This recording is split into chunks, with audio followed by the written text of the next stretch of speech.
Welcome to the AZ Political Podcast. I'm Jim Sharpe. Our headlines this week. Number one, Vice President Kamala Harris will make a campaign stop in Phoenix for an event promoting reproductive rights. The event will take place Monday on the 2-year anniversary of the Supreme Court overturning Roe versus Wade. It's a sign of how important Arizona is to Harris's and her boss's, Joe Biden's, reelection. Headline number two, former Governor Jan Brewer, who will be our guest next week on the AZ Political Podcast, urged Republicans to restore public faith in elections in an op-ed that she did for the Arizona Republic. Quote, I want to reassure those with doubts, pull us back from the brink of election denialism, and get back to focusing on actual policy so we can win elections with our conservative ideas, end quote. She told KTAR's Outspoken with Bruce and Gatos that everybody in their hearts, they know you can't keep going down this path. It's killing us. And headline number three, President Joe Biden announced executive actions that'll give legal status and provide deportation protection to hundreds of thousands of undocumented spouses of U.S. citizens, allowing them to apply for lawful permanent residency. These moves by Biden will also provide a faster path for DACA recipients, undocumented migrants brought to the U.S. as children, to obtain work visas. And speaking of DACA recipients, my guest on this week's AZ Political Podcast is Luis Acosta, who is spent a good chunk of the last decade working in Arizona politics, even serving as state director for Michael Bloomberg's presidential campaign, even though he can't vote because he's not a U.S. citizen. But that doesn't mean he's not American. Mr. Acosta is a DACA recipient who was brought to the U.S. illegally as a child. At what age? Age of 2. Age of 2. Yeah. So this is really the only country you've ever known. Yes, it is. I've never been anywhere else. Yeah. So a gentleman who sat in that seat a couple of weeks ago, who's also a dreamer, told me that he feels like a political pawn, and both parties make him feel that way. Do you share his sentiment? Oh, yeah, absolutely. I do. I do believe that immigration's a very convenient topic during the election cycle. And when we're in off years, when there's not a presidential election, that's when we do not hear anything about immigration. So, yes, I completely feel the same way. Yeah, I mean, DACA, deferred action for the children, was actually brought about in an election year by President Obama. And of course, Joe Biden could have done these executive actions his first day in office, but he's chosen to wait until 2024. Yeah, he chose to wait until 2024, and he chose to wait until after he released his executive orders on the border. So he and his team, I mean, credit to them, right? They were very calculated in their decisions to release their stricter border security executive orders, and then waited a couple weeks and released this executive order. So they're trying to balance out the vote in preparation for the 2024 election cycle. Were you waiting for that other shoe to drop after he announced the asylum restrictions? He got a lot of pushback from the far left part of the Democratic Party. Were you waiting for that other shoe to drop on, helping? They're saying maybe as many as 500,000 undocumented spouses of U.S. citizens could benefit from this. Yeah, I think everybody was kind of waiting for something to drop. I think from our perspective, we thought it would be something a little bit bigger and wider ranging, maybe a little bit more permanent. But I mean, at this point, folks will take what they can get. What this does mean is that people, don't have to leave the country to seek their permanent residency, which is kind of what the law is now. There are ways to kind of get around it, but you're never completely sure. I'm sure this is the same for DACA recipients. You're never completely sure if you're ever going to get back into the country once you leave. Yeah, I mean, the parole in place is really the scariest thing about this entire process. So as a DACA recipient, I can seek what's called advanced parole, leave the country legally, and with permission from the U.S. government, come back in. The scary part is at the port of entry, as I'm going through that process, if I run into a situation where I forget my advanced parole document, or I run into a situation where I get arrested in a foreign country, or maybe something happens with the border agent and they don't let me come back in, then I'm kind of in Mexico for the rest of my life.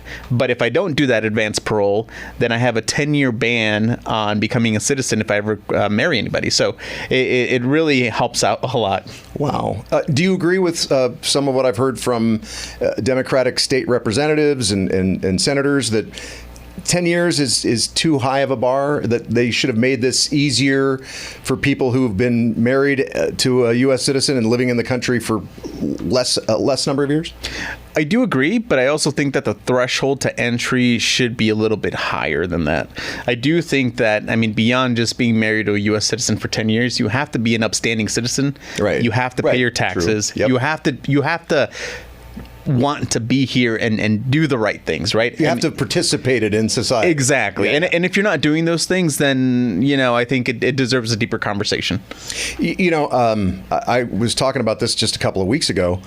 I'm the son of an immigrant, and it seems that people that did things the right way. And how can you do things the right way when you didn't even find out you were not a U.S. citizen until you were in high school? In high school, when I was at Brophy College Prep, and all my friends were getting their cars and their driver's licenses, and I asked my mom if I could go get mine, and that's when she sat me down and told me that I was a little bit different.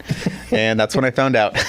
Wow. But the people, like I said, who have actually gone through the entire process sometimes feel ripped off by those who, jump the line or enter the country illegally. Do you understand that sentiment? Yeah. It's a very arduous process. It takes decades in some cases, and I can definitely see how people would feel as though, hey, I did my time. I waited. I did it the right way, right? Quote unquote. Mm-hmm. But I think the thing that folks have to understand is that there are hundreds of thousands of folks in this country who are contributing to our economy every day. And, we need to find a real solution, because if not, the problem's just going to get worse. And it's not okay. I didn't want to just talk to you as an immigrant, as a DACA recipient, as a dreamer. You've got a lot of experience in politics. Between those two the sets of executive actions that President Biden took, what kind of a letter grade would you give him? Having first the asylum restrictions put in place, and then going and doing this next thing that he did this week. I think I'd give him if it's a letter grade, I'd probably give him a C. He had to become tougher on the border in the state of Arizona. Right. And he did it around the time that the state legislature was hearing HCR 2060, which it was, one of the most restrictive could become one of the most restrictive state laws, yeah, border laws in the country. And so I think all of that was very calculated and targeted, right? Because he did not want to lose the conversation or the talking points on immigration. So he waited a couple of weeks and then did this new executive order. So he was kind of trying to balance it out. It's politics is so wrapped up in every single issue we're dealing with. Abortion, of course, we're going to have a state ballot measure on that.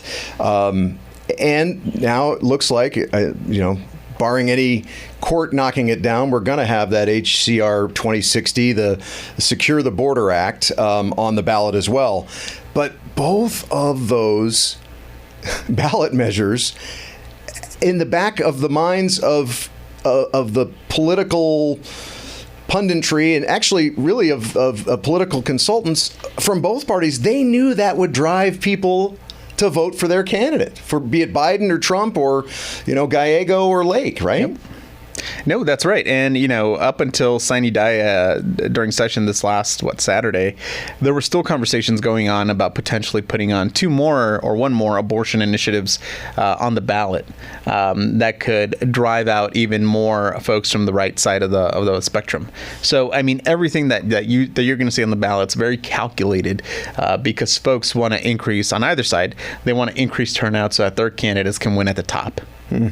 So is there really, truly a lot of fear in the Hispanic and Latino community, maybe even among DACA recipients specifically, over the Secure the Border Act? Because it is different than 1070, which we saw in 2010.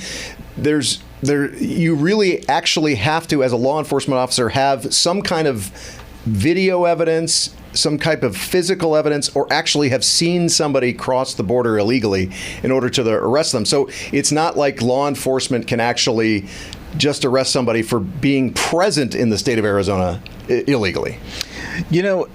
This was a very, very big conversation that was happening and still happening around this piece of legislation that is going to be has been referred to the ballot. It's going to be on the ballot. It's the PTSD that it brings up in the Latino community, right? I can tell you right now, as somebody who lived through SB 1070 in the state, who had family and friends impacted by those roundups, that whenever I walk into a room or a building, the first thing that I look for is an exit. And I'm a DACA recipient. I shouldn't be afraid anymore. You have some legal protection. I have some legal protections, but the first thing that I look for is an exit, just in case. Really? And it's just drilled into the back of my mind. And there's no way around it. And so when you think about, or I think about my parents who are still undocumented, family who's still undocumented, I think about the way that, folks, law enforcement and other folks, some law enforcement, not all, used SB 1070 to go after my community. Even though that wasn't the intention of the law, I think about the ways that this HCR 2060 could be manipulated, and it just takes one bad apple, right, to go out and do more than what the law actually allows and hurt families in a very, very destructive way.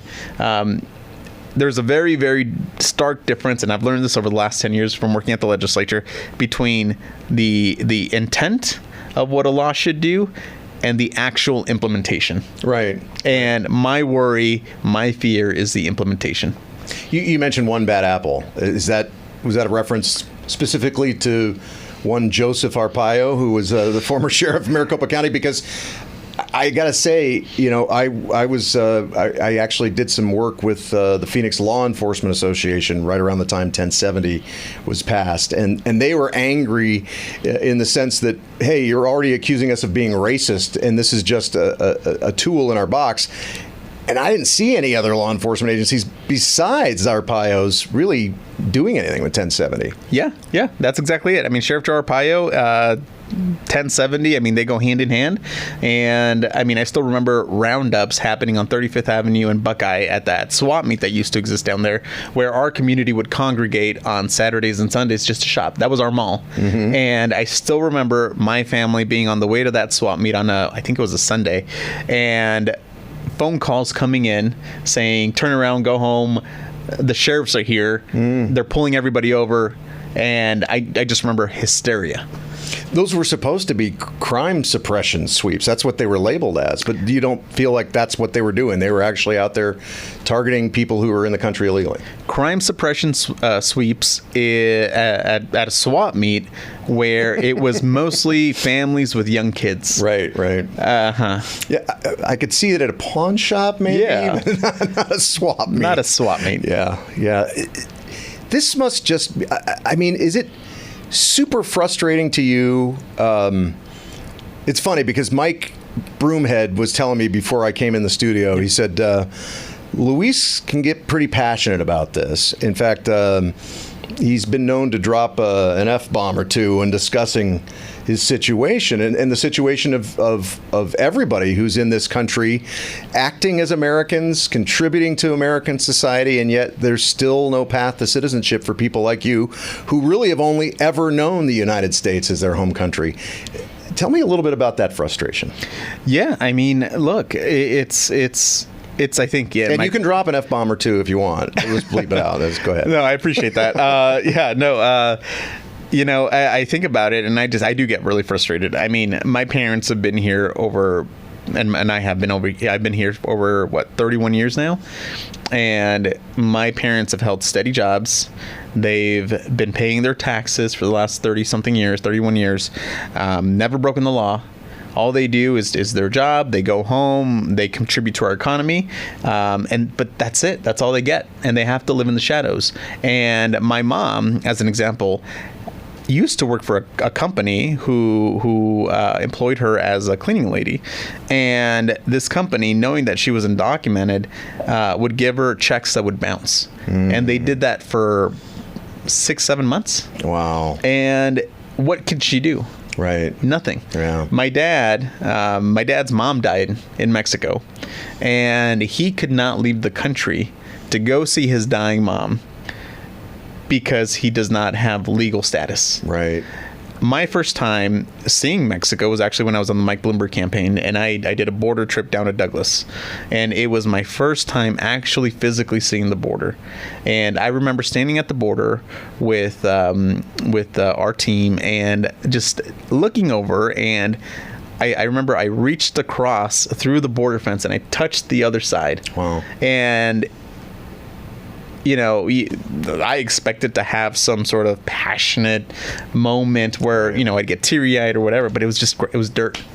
And I realized the only thing separating this side from that side and everything that I've created on this side of this border is this fence and our laws, obviously. In our laws, yeah. But it was very interesting. So I do get passionate about it because I'm tired of waiting. I'm tired of being used as a political pawn.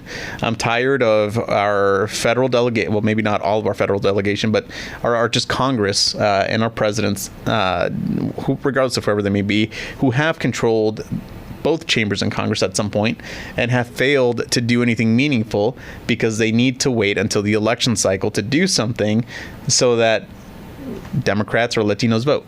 Yeah. Really, it would seem to me in some ways the biggest pushes that have come over my lifetime have come from, you had George W. Bush, who really wanted to get comprehensive immigration reform done, and the Gang of Eight, which was made up half of Republicans. They got excoriated for that. Oh, yeah.